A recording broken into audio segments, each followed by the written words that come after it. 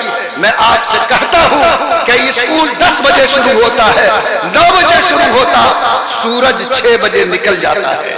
لوگوں اگر آپ کا بچہ 7 بجے سے لے کر 8 بجے تک 1 گھنٹہ کسی مقدم مسجد میں بیٹھ جائے تو بولو اللہ اس کو قرآن کا نور عطا کرے گا کہ نہیں کرے گا. آج نظام کو ٹھیک کرو, اللہ کے نام پر اپنے بچوں کو تیار کرو, طے کرو کہ اس وقت تک نہیں مریں گے انشاءاللہ جب تک کہ ہم اپنی آنکھ سے اپنے بچے کو قرآن پڑھتا ہوا دیکھیں. بولو یہ جذبہ پیدا کرو گے انشاءاللہ. آپ لوگوں نے ہاتھ اٹھائی ہے تو اس ہاتھ اٹھانے کی لاج رکھیں گے. فری میں پڑھائیے گا کہ پیسہ دے کے؟ آج کل سب سے فری فنڈ کتاب قرآن ہے, مفت بھی مسلمان پڑھانے کے لیے تیار ہے. ABCD 5000 فیس دے کے پڑھا سکتا ہے, CAT ڈریس دیتا ہے, ٹفن دیتا ہے, رکشے اور گاڑی سے پہنچاتا ہے, ماں سویرے اٹھ کر اس کے جوتا کا پھیتا باندھتی ہے. اور جب وہ ماں مرے گی باپ قبر میں جائے گا, بولو اس کو بھی مغفرت کی امید رہی ہوگی کہ نہیں ہوگی؟ کہاں سے ملے گی مغفرت؟ کہے گا کہ مدرسہ فیض الاسلام کے بچے لاؤ, قرآن خوانی کرواؤ. دھکا دے کے شب برات میں تو قرآن خوانی کا چاروں دروازہ کھل جاتا ہے. کیا پڑھا کیا لکھا اللہ جانے. بھر پیٹ بھات اور گوشت ملے, مردہ دوزخ میں جائے جنت میں جائے, ہم کو حلوہ روٹی سے کام ہے بس. یہی فاتحہ اللہ. کیا سوچتے ہو یہ دھکا ماری سے جنت ملنے والی؟ کیا جنت دھکا مار چیز سے ملتی ہے؟ دماغ کو صاف کرو. دوسرے کا بچہ 5 ختم قرآن پڑھے گا, تمہارا بیٹا 1 سورہ کی تلاوت کر کے ہاتھ اٹھائے گا, جو اثر تمہارے بیٹے کی دعا میں ہوگا خدا کی قسم دوسرے کے 5 ختم قرآن میں نہیں. لوگوں اللہ نے اگر تمہیں دولت دی ہے, اللہ نے عزت دی ہے, بیٹے کے لیے اگر مکان بنا سکتے ہو, زمین خرید سکتے ہو, تو کیا ایسی اولاد کھڑی نہیں کر سکتے جو تیری موت کے بعد قرآن کی چند سورہ پڑھ کر اللہ کے سامنے ہاتھ اٹھا کر اپنے جانے والے ماں باپ کے لیے مغفرت کی بھیک مانگ سکتے؟ کون کو نصیب ہوگا ایسا باپ جو آج اپنے اولاد کو اس قابل بھی نہ بنا سکے؟ اور اگر نہیں بنایا, صرف CAT تو مدرسہ فیض الاسلام کا بچہ پڑھنا شروع کیا قرآن, تمہارا بیٹا سمجھا کہ ہم بیٹھے کیا کریں گے, لاؤ ہم بھی وضو کر کے پڑھتے ہیں. اس نے سورہ فاتحہ سورہ یاسین پڑھی, تمہارے بیٹے نے 100 مرتبہ CAT 100 مرتبہ RAT اور 100 مرتبہ DOG پڑھ کے پچھم رخ دعا کیا. بولو یہ سیدھے جائے گا کہ نہیں جائے گا؟ ارے وہی کتا خانے میں جائے گا, بلی خانے میں جائے گا, چوہا خانے میں جائے گا, وہ خدا کی پیاری جنت کے قریب نہیں جا سکتا. اللہ نے شعور دیا ہے, طے کرو کہ قرآن کو ہم لوگ مفت والی کتاب نہیں بنائیں گے. لوگوں قرآن کو تم یتیموں کی کتاب نہیں بناؤ. کہتا ہے کہ قرآن تو وہ بچہ پڑھتا ہے جس کا باپ مر گیا ہے, قرآن وہ پڑھتا ہے جس کے گھر میں چولہا 2 ٹائم نہیں جلتا ہے, یہ چٹائی تو اس کے لیے ہے. یاد رکھو تم کتنے بڑے شہنشاہ ہو جاؤ, اللہ کی شہنشاہیت سے تمہاری شہنشاہیت بڑی نہیں ہوتی ہے. قرآن کو اس ذات کے حساب سے تو تمہاری حیثیت کیا ہے؟ تم تو پھوٹی کوڑی کے لائق نہیں ہو جس اللہ نے اس زمین پر تم سے لاکھوں گنا طاقتور انسان کو مٹی میں ملنے پہ مجبور کیا, بیڑی میں ڈوبنے پہ مجبور کیا, معمولی مچھر سے اس کو ہلاک کیا. وہ اللہ آج بھی موجود ہے, تمہاری شہنشاہیت کا جنازہ پڑھا جائے. خبردار, کبھی بڑا سمجھ کر قرآن سے اپنے بچوں کو محروم مت رکھنا. بھیجو اس چٹائی پر جہاں قرآن کا نور ملتا ہے, بھیجو اس مدرسے میں جہاں ایمان تقسیم ہوتا ہے, بھیجو اس جگہ میں جہاں آپ کا بچہ آنے والے دن میں اللہ کی کتاب کو اپنی آنکھوں سے پڑھنے والا مسلمان بنے گا. بولو انشاءاللہ ہم لوگ کریں گے یہ کام. فیض الاسلام یہ پیغام دیتا ہے,